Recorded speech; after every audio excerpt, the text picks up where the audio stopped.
I'll start with an opening statement, then we'll take questions.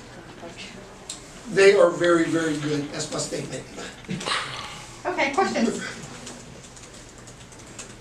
Coach, Bill, how awkward was tonight with all this stuff about Jay circulating? You know, it's not really a big change for us. You know, we got to stay focused and kind of,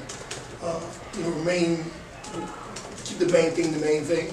And the main thing is the game, and preparation for the game. And, you know, I'm sure guys, especially younger guys, may have thought about it. It's almost impossible not to hear the noise. But, you know, all the time when you're coaching guys, you want them to try to block out as much noise as possible because there's always going to be some noise. It's just different kind of noise each time. And you try to do your best to stay focused through all this stuff. Have you addressed it at all? No, not one bit. Again, as far as I knew, I didn't know anything was official, and so, you hear all the rumors and stuff like that, but yeah, so there's no need for us to address it for our team. With Nigel and Matthew's absence, you have players such as Lynn and Joel step up in tonight's game. How do you feel like this game was able to really help them bring up that leadership role in the two of them? Yeah, well, I mean, we're really in a situation where guys have to step up because, again, we haven't had Nigel since December, and now Matt's missed the last 2 games. They were the most veteran guys on our team. If you look at our group, they were the only guys besides Paul Joe Bay that was here last year. Everybody else was new. Lynn was also, continue, I'm sorry. Okay. No, Lynn was also the leading scorer in both of your games versus Duke. How do you feel like he's grown as a player between those both games? Well, in particular, Duke's so good defensively in everything they do. But we did think Lynn could score one-on-one against the big fella. And he proved to do that. I think when we go through Lynn, even if he doesn't score, he helps us create good shots because he gets so much attention. The first 5 minutes, the second halves, has been like, that's what they do. It's coming. Everybody knows it's coming, and no one really found an answer for it yet. What is it that they do coming out of halftime? Well, they got guys that are going to be playing in the NBA for a long time, right? So they just start playing a little better. And then if you can't keep up scoring with them, or you can't be like Clemson and really grind them out, if you can't get them into the grinding out game, it's going to be very difficult to beat them. The shot that Con Canupo hit when we switched Lynn on to him, like a step back 3 between the legs.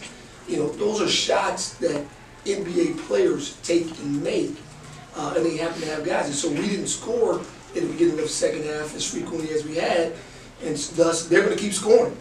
So you got to be able to keep pace. Coach, what are some of the ways that Duke's size really challenged you guys tonight, especially on the offensive end? Yeah, well, it makes it very difficult because anything inside the 3-point line is challenged. They're so good at beating screens, they're so good at switching, they're so good at being in the right position that you have to get in there and you have to kick it out. It's something that we harped on and on and on. For us, we just going in there getting model watch just sitting in the back, right? You go in there, you got to make great decisions. And again, we did a good job of that. One of the big things we focused on was taking care of the ball. We didn't do a great job of that. Even the first half, we got 10 turnovers, it's 32-47. But guess what?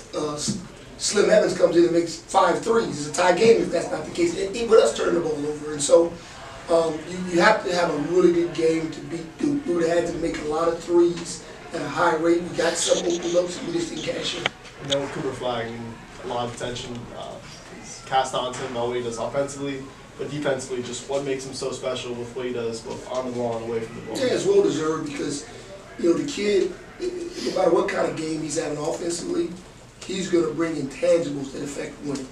His defense on the ball, his defense off the ball, his passing, his leadership, his verbal communication with his teammates are all at an incredible level.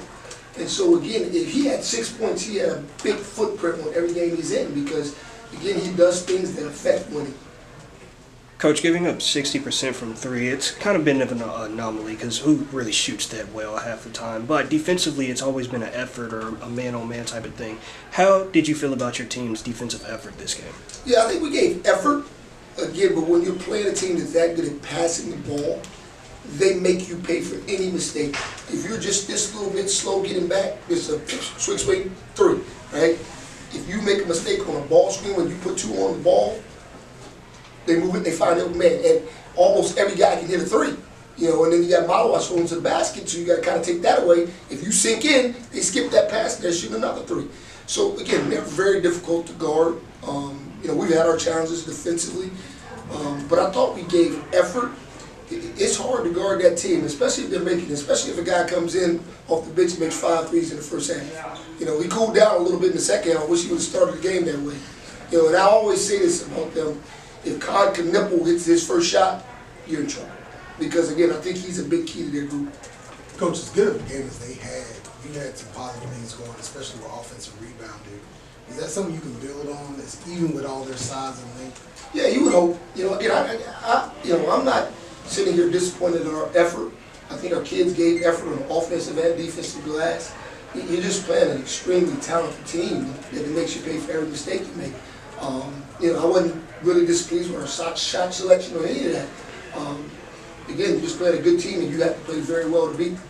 Coach, going back on defensive stats, Divine led the team tonight in steals with 3 steals and also racked up a third of the team's rebounds, with 7 of those being defensive rebounds. Can you just talk about his aggressiveness on that side of the court? That was huge for us. I mean, we've been trying to get our guards to rebound for the whole season, and he really stepped up tonight. I thought he was terrific. I mean, he's a young kid learning the game of basketball, learning how to play point guard, learning how to lead. But I thought he was terrific on the glass. He allowed us to, by him rebounding, it allowed us to kind of have a bust-out fast break where the guy that gets the rebound is leading the break, and now you have a numbers advantage. Now, we didn't always take advantage of it, but it's good to see that because that helps. One more? What did you think about Julio's first half performance? Well, that's what he's capable of. He's capable of being that player. When he keeps it simple like that, he can be very effective. I mean, they picked up their defensive one in the second half a little bit, didn't let him get some of those looks, but he's a very talented kid, and he's capable of doing that. Thank you, Coach. Thank you, Coach. Thanks, Coach.